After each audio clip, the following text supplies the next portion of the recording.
استغفراللہ ربی من کل ذنب واتوب الیہ، اس کو دن میں کم از کم 100 مرتبہ صبح، 100 مرتبہ شام، زیادہ وقت ہو تو 200 مرتبہ بھی پڑھ سکتے ہیں۔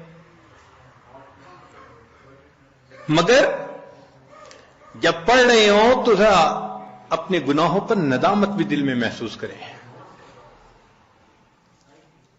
یہ نہ ہو کہ زبان پہ استغفار چل رہا ہے اور دن میں گناہوں کے خیال چل رہے ہیں۔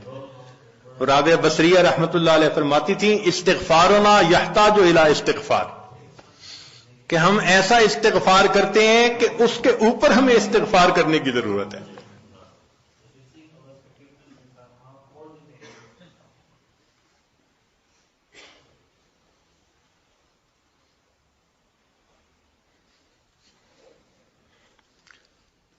سبح برکف توبہ برلب دل پر از لطف گناہ، ہاتھ میں تسبیح، زبان پہ توبہ اور دل گناہ کی لذت میں پڑا ہوا ہے۔ معصیت را خن میں آیت بر استغفار ماں، میرے استغفار کے اوپر تو گناہ بھی کھڑا ہنس رہا ہے۔ تو ایسا استغفار نہ ہو، صحیح ندامت کے ساتھ ہم استغفار پڑھیں تو اللہ تعالی کی رحمت برسے گی۔ دلیل قرآن عظیم الشان، بات پکی۔ اللہ رب العزت شاہ فرماتے ہیں لولا تستغفرون اللہ لعلکم ترحمون، قرآن کی آیت۔ اگر یہ استغفار کرتے تو کیا ہوتا؟ اللہ تعالیٰ رحمت برساتے۔ تو اس کا مطلب ہے یہ گارنٹیڈ بات ہے کہ استغفار کرنے سے اللہ تعالیٰ کی رحمت برستی ہے، انسان کے روح کو غذا ملتی ہے۔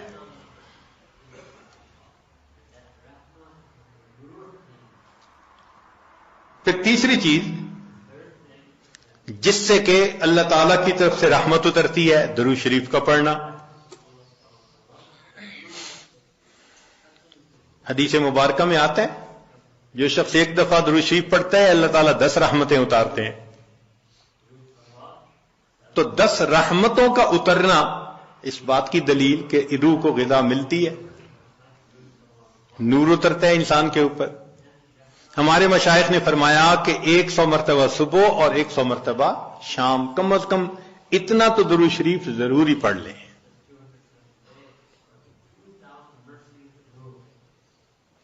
ایک صحابی رضی اللہ عنہ پوچھتے ہیں اللہ کے نبی صلی اللہ علیہ وسلم میں کتنا درود شریف پڑھوں؟ فرمایا زیادہ پڑھ، چوتھائی حصہ، زیادہ پڑھو گے تو فائدہ زیادہ۔ اللہ کے نبی صلی اللہ علیہ وسلم آدھا حصہ، بھائی زیادہ پڑھو گے تو زیادہ فائدہ، 3 حصے۔ فرمایا اور زیادہ، تو 4 حصے۔ جب انہوں نے کہا کہ میں پورا وقت درود شریف پڑھنے میں لگا دوں گا، نبی اسلام نے فرمایا اذن یغفر لک ذنبک، تیرے گناہوں کو بخش دیا جائے گا اور تیرے غموں کو تیرے سر سے اتار دیا جائے گا۔ تو درود شریف کے پڑھنے سے اللہ تعالیٰ گناہوں کو معاف کرتے ہیں اور دھو دیتے ہیں۔ صدیق اکبر رضی اللہ عنہ فرمایا کرتے تھے کہ ٹھنڈا پانی آگ کو اتنا جلدی نہیں بجھاتا جتنا جلدی درود شریف کا پڑھنا انسان کے دلوں کی ظلمت کو مٹا دیتا ہے۔ سیدنا علی رضی اللہ عنہ فرمایا کرتے تھے کہ اگر اللہ تعالیٰ اور اس کے رسول صلی اللہ علیہ وسلم نے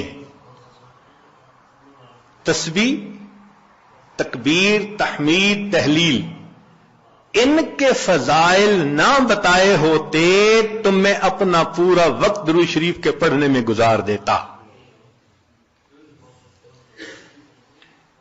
تو ہم بھی درود شریف پڑھیں، کم از کم 100 مرتبہ صبح اور 1 مرتبہ شام۔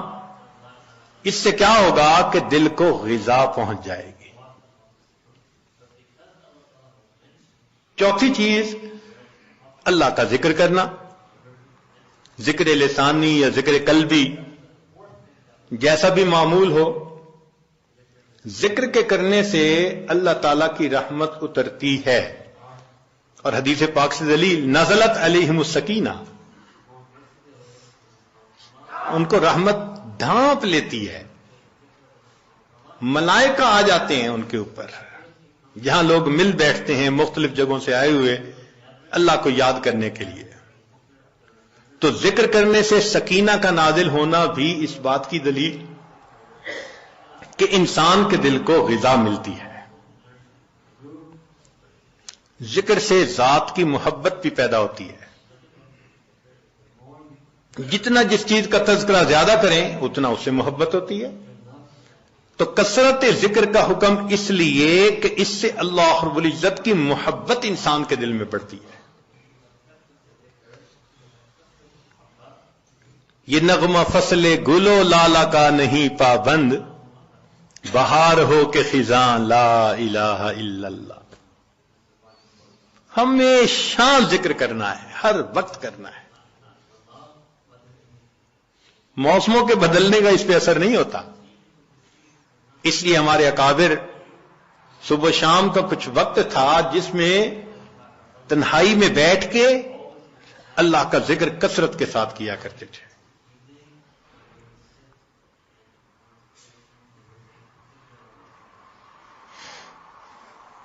پھر پانچویں چیز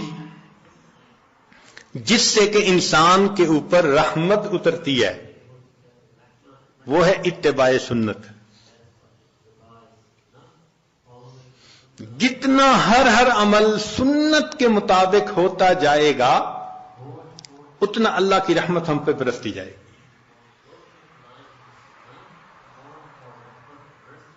جتنا ہر عمل سنت کے مطابق، اس لیے ہمارے سلسلہ آگیا نقشبندیہ میں بیعت ہونے کے بعد پہلا کام یہی بتاتے ہیں، ہر کام کو سنت کے مطابق کرنا ہے۔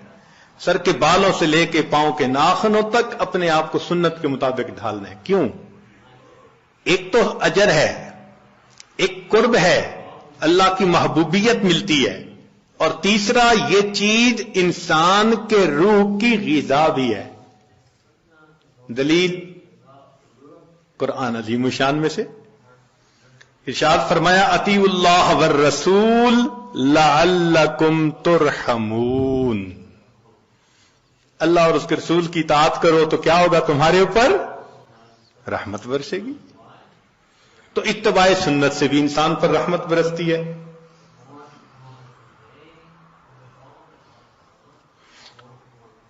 پھر چھٹی چیز اہل اللہ کی صحبت اختیار کرنا۔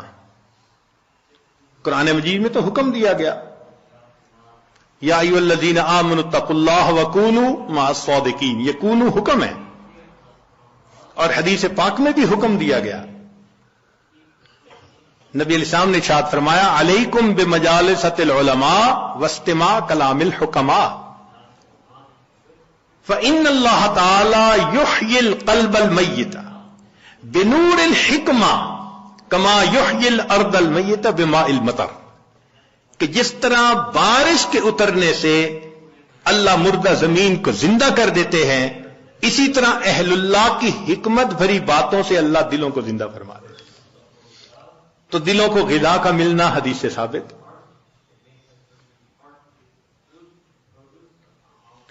اس لیے تو فرمایا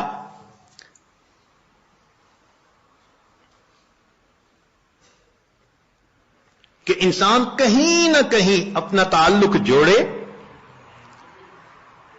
مجدد ثانی رحمۃ اللہ فرماتے ہیں کہ ان مشائخ کی نظر شفا اور ان کا کلام کیمیا ہے۔ ان کا کلام کیمیا اور ان کی نظر شفا ہے وہی تیرے زمانے کا امام برحق، ہے وہی تیرے زمانے کا امام برحق جو تجھے حاضر و موجود سے بیزار کرے، دے کے احساس زیاں تیرا لہو گرما دے، فقر کی شان چڑھا کر تجھے تلوار کرے۔ تو یہ مشائخ کی صحبت میں اسی مرحوم رحمۃ اللہ فرماتے ہیں گر تو سنگے خارہ مرمر شوی چوب صاحب دل رسی گوہر شوی۔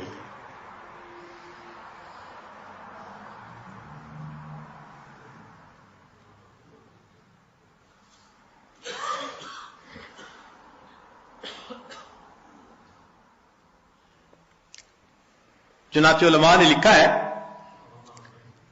کہ ایسے مشائخ جن کو دیکھ کے اللہ یاد آئے، ان کی صفت ہوتی ہے رویتہ شفاء و موعظتہ دوا.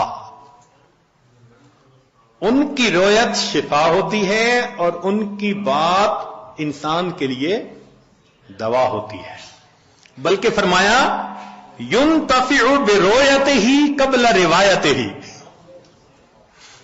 یہ ایسے لوگ ہوتے ہیں ان کی روایت سے پہلے رویت سے ہی فائدہ ہو جاتا ہے بندے کو.